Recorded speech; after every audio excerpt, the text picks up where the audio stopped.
जों मा जानो जोंथ' अनेक कोटि थाखा लाइमोनफोरनि थाखायनो गारगासिनो दङ। जेसेबां खामानि मावदों प्रमद बर' सार दैदेननाय सरकारा बांसिनानो लाइमोननि थाखायनो गारदों। दिनै दुरान्ड कापनि खोथा, बड'लेण्ड एफसिनि खोथा, बड'फा सुपार मिशननि खोथा, बड'फा लाइभलिहुड मिशननि खोथा, गासैबो जेसेबां फैसा गारदों लाइमोनफोरनि थाखायनो गारदों। दा बिथाङा दिनै 17 बोसोर सरकार सालायखांनायनि उनाव दिनैसो लाइमोनफोरनि थाखाय सिरि मोननानै 100 करोड़नि खोथा बुंनाया मा मेटार खालामो?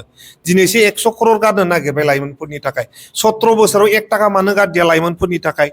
लाइमोनफोरखौथ' बे 17 बोसोराव जौ जुवा मेला पार्टी होनानै गोदाव सोराव खालामजोबनायनि मोनसे लामायावसो लांबायमोन।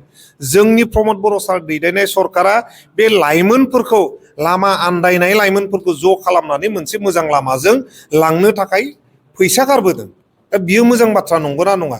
दिनैसो हठात सिरि मोनखांनानै लाइमोनफोरनि थाखाय 100 करोड़नि खोथा बिथांनि खुगायाव ओंखारदों। बियो समाया